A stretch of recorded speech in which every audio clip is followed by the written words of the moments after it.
Supreme, Almighty, Wala Wala, our dear Thakurji Maharaj, our Muktanandiya Sadguru Santo, the pathmaker to our liberation, and by whose vision we're starting a new project, Wala Pujya Guruji, and all of you viewer bhaktos watching, my humble Jai Swaminarayan. For the very first time in Loyadham, every Sunday, 8 to 9 p.m. Eastern Time, we are starting a new project. And this whole project is going to be based off of a question and answer webinar. Something that kids, teenagers, young adults, and adults of the younger generation, of those who need some kind of guidance, can join in order to find their solutions.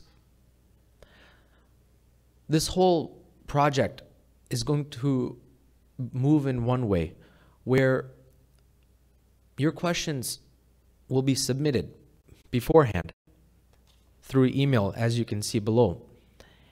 And we will take you into live here inside, 2 bhaktos at a time. And for the next 45 minutes, we will discuss the questions that you have asked. The questions will already be provided, but the solutions will be given live. Nonetheless, it would be a live conversation between the 2 bhaktos and the Sant presenting, so that they can actually find a solution for their question and ask further on. The whole focus behind this webinar is to let the younger generation open up their questions, because nowadays the younger generation has more questions. Why not do this? Why do this? Bhagwan Swaminarayan has said in the Shiksha Patri not to eat onion and garlic. Why should one not eat onion and garlic? We have to give a reason. Now, parents have a hard time giving an exact answer, but through the grace of Thakurji Maharaj and Puja Guruji, bringing these questions into Santos' hands, Santos will research, give spiritual answers, and also answers that are scientific, so that the person who is asking, may it be a child, teenager, young adult, will understand in their way and in a modern way. That's why this whole focus has been started. This whole, you can say, project has been started. Nonetheless, it's a way to develop more of a bond with Santos, and it's a live feed, so others can also view. And maybe if you don't have a question, or maybe you do, but you might be shy to come on live, or else other genders, if they have a question, they're not able to come and join this webinar. But through asking questions here, their answers will also be solved, because they might even have the same question in their mind. So it's a very, very insightful project. And Puja Guruji's vision, ever since the beginning, since he has put foot on here, the United States, or outside of India, has always envisioned that the younger generation, the ones who are born in other countries besides Bharat, should get some kind of insight, some kind of knowledge of Bhagwan Swaminarayan in their language. They should get something that will keep their mind focused more on spirituality and less on the materialism of this world. Looking forward and accepting that vision, we want to continue Puja Guruji's movement and start this live Q&A webinar. So for today, we have 2 bhaktos that are here, Eric Bhagat and Man Bhagat. Eric Bhagat is from New Jersey. He is a yuwak He is the age of 26 and he is in IT. And he has a question that he wants to ask. Nonetheless, Man Bhagat is from Kentucky, Loyadham, Kentucky. And he is right now currently studying in college, University of Kentucky, becoming architect. And these bhaktos here are actually very, very spiritually oriented. They read the scriptures, Vachanamrut and Shiksha Patri, and they also are dedicated. And they have some insightful questions that they sent me last week, but they want to know exactly their solution. So why not do it here live so that all of you bhaktos and viewers can also get some kind of insight on their questions and the answer that will be provided. So let's begin. Eric Bhagat, let's take you first. I want you to go ahead and ask your question, and then by remembering Bhagwan and Puja Guruji, we'll answer it. Go ahead, Eric Bhagat. Just one minute. Just remember. My question is, how can, us satsangis, use the teachings of satsang to maintain like a balance in life? We go through all these things, ups and downs in our lives, but how can we use the teachings of satsang, Santos, Guruji, and Maharaj to maintain a balance throughout our life? Very good question. The question, as you asked, is right below, and actually, this is a very practical question. A question that can be used and applied to any age satsangi. May it be 50, 60-year-old, or may it be a 10-year-old.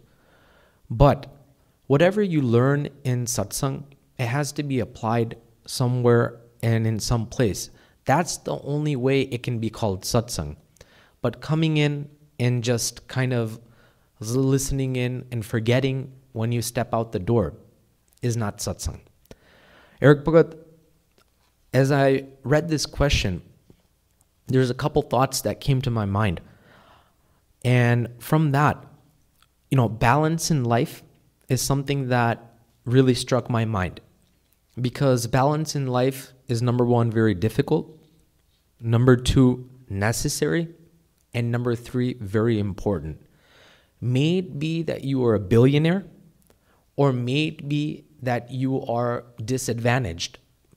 But if you have mental stability in your life, then money is not the issue, wealth or property is not the issue, because you have a peace within you.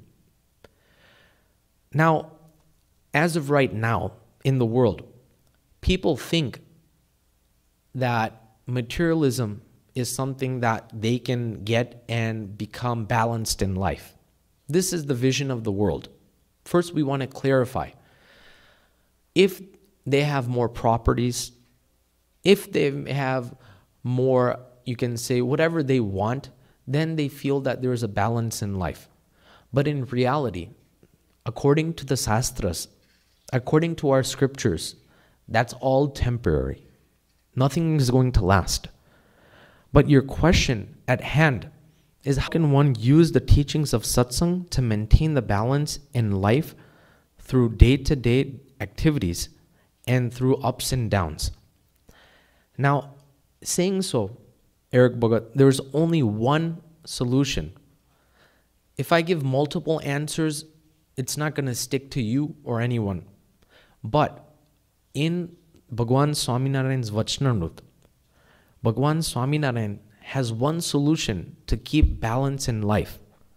Even through ups and downs, nothing will, even through all activities. And the answer is to believe Bhagwan Swaminarayan Thakurji Maharaj to be Sarva Karta Harta, or to be the all-doer. Believing Bhagwan to be doing everything, every minute moment, action in the world or in one's life is all controlled by Bhagwan Swaminarayan. By this one master key, everything will remain at balance. No matter ups or downs, everything will remain stable. It's a very, very fact. But just how I said it very easily, it's not that easy to attain. You have to think that in every single situation, you have to have a constant thought that bhagwan is karta. Bhagwan is karta. He is the all-doer. He is doing everything. Doing everything in what way?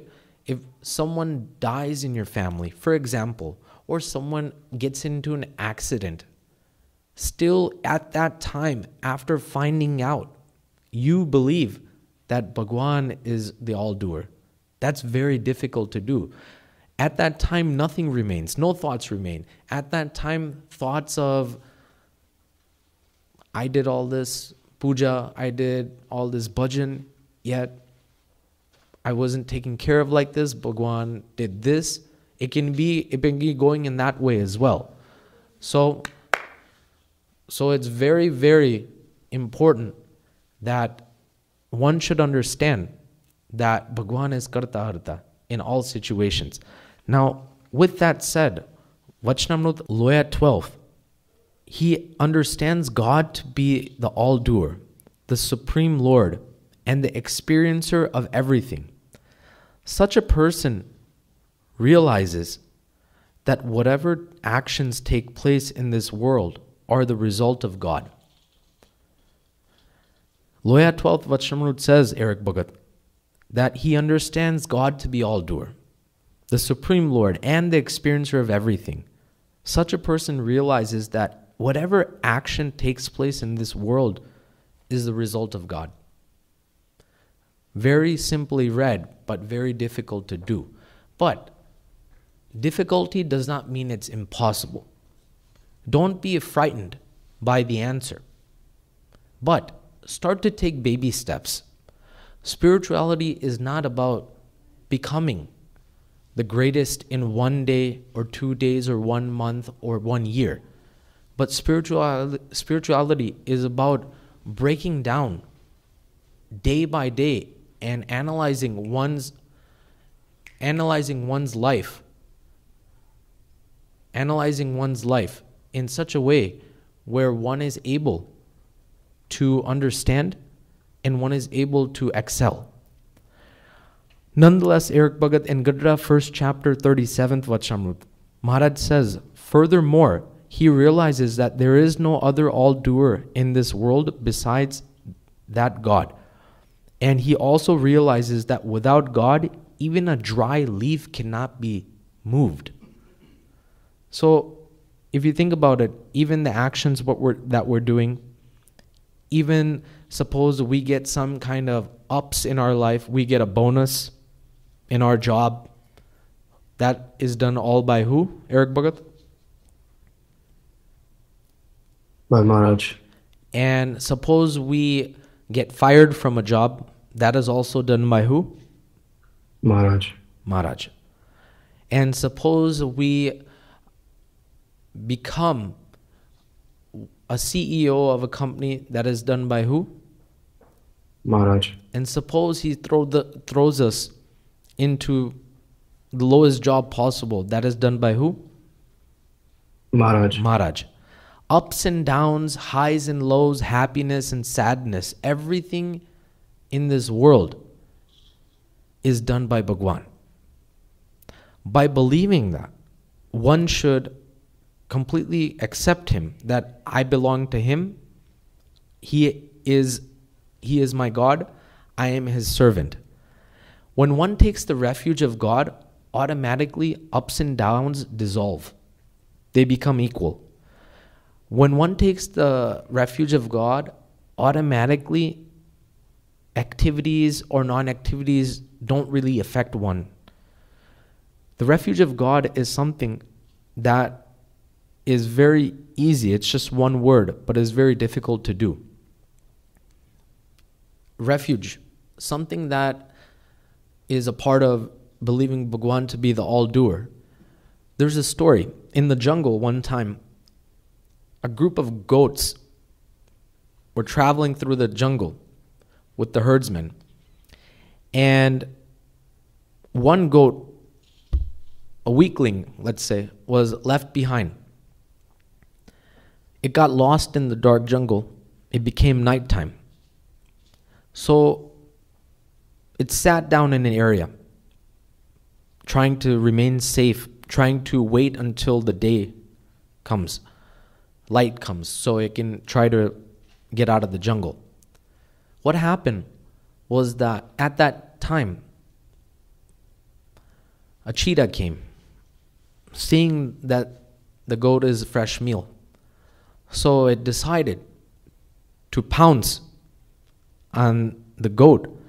But when it was about to pounce, on the left side of the goat, the cheetah saw the footprint of a lion. So it bowed down and left. The goat did not know. Again, after some time, an anaconda came and was ready to devour the goat. Same situation. It was ready, and at that same time, saw the footprint, the paw of the lion, and left. The lion came at the end. And the lion was very hungry and was ready to pounce on the goat. And it saw its own footprint. And the goat was very scared. But the lion figured that the goat is lying next to my footprint, so it must be taking my refuge. The goat didn't know about the footprint.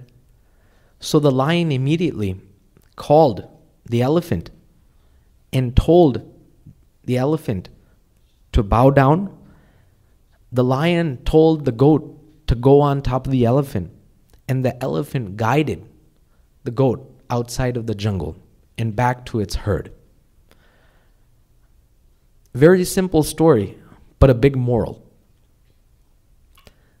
The lion is bhagwan, and the goat is us in this world in the form of a jungle, dark, dense, very, very frightful.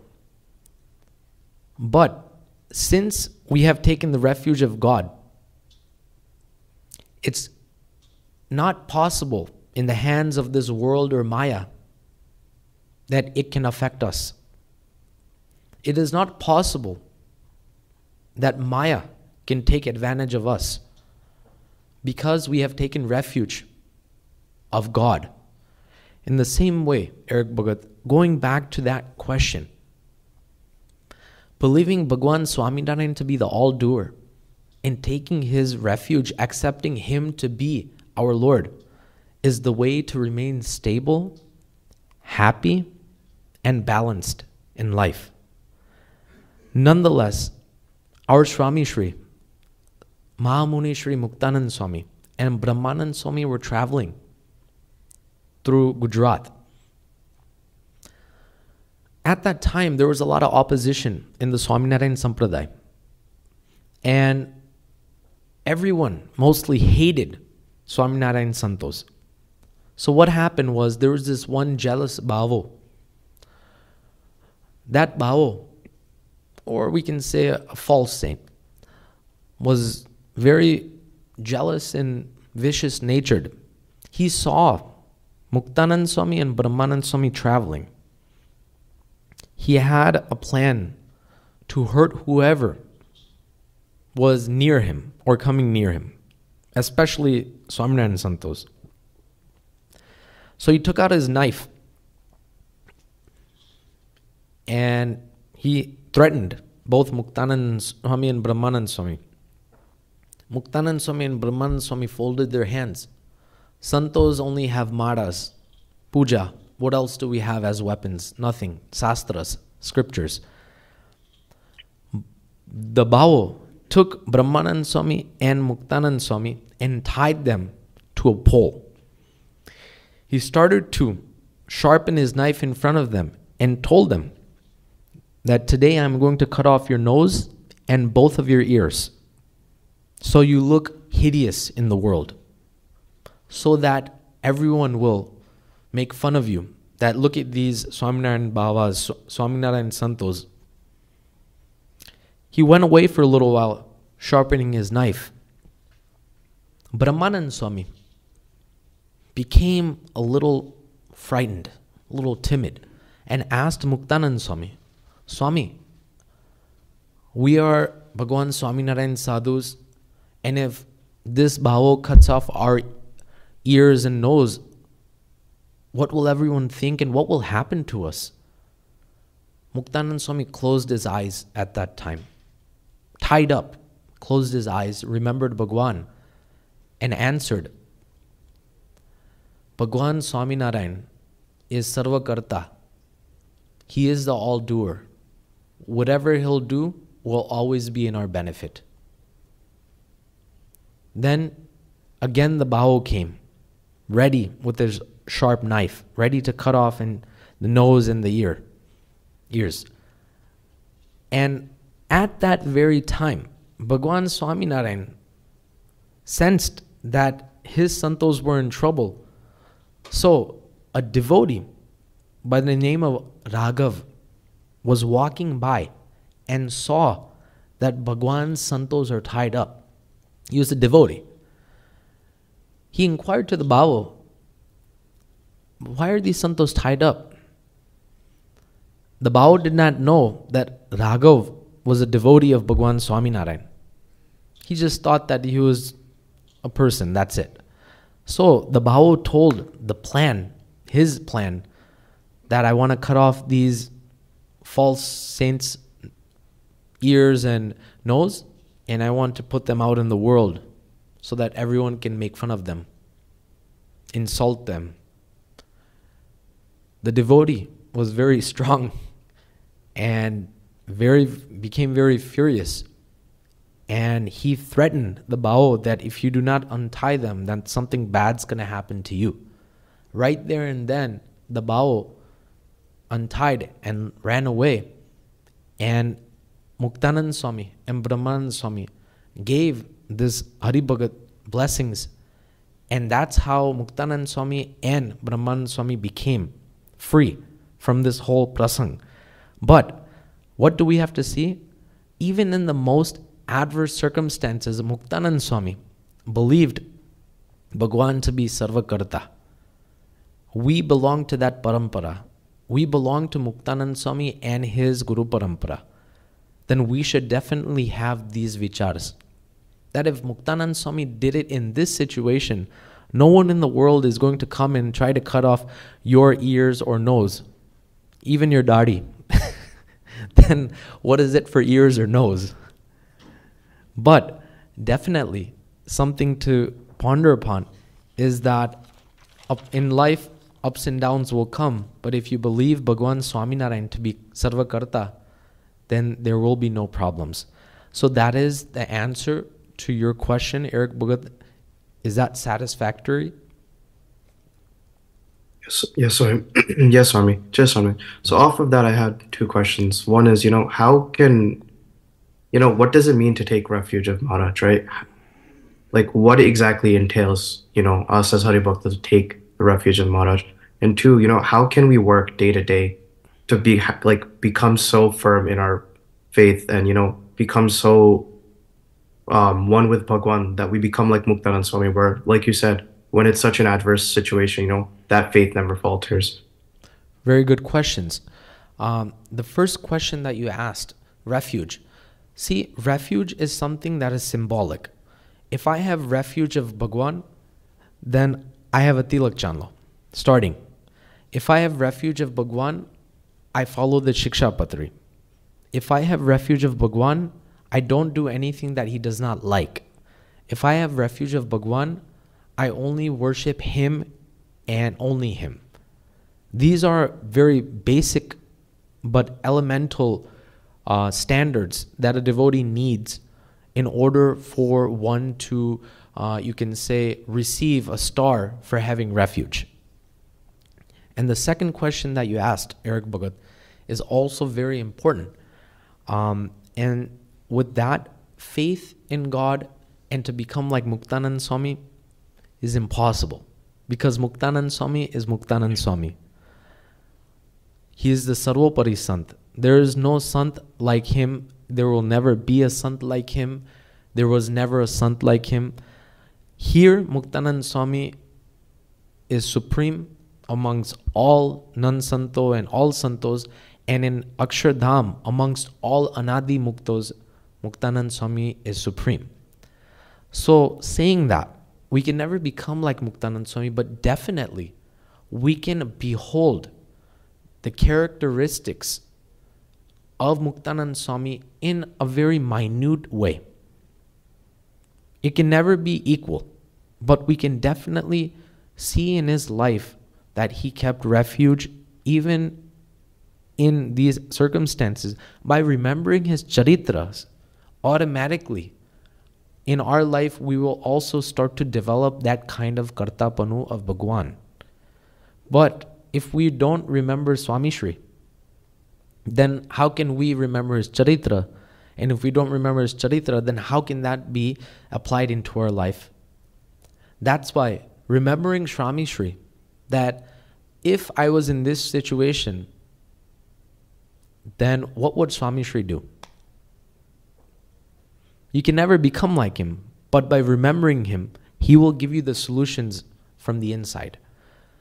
If I had this, what would Swami Shri do? If someone's insulted me in public, before I react, how would Swami Shri react? By having such kind of a thought process throughout one's life, slowly but surely, by the krupa of Thakurji Maharaj and Swami Shri, and our Divine Guru Parampara and Puja Guruji, qualities of Swami Shri will start to come into our life. That is the answer to your question. Thank you so much, Eric Bhagat, for asking. Jai Saram Bhagat, thank you so much.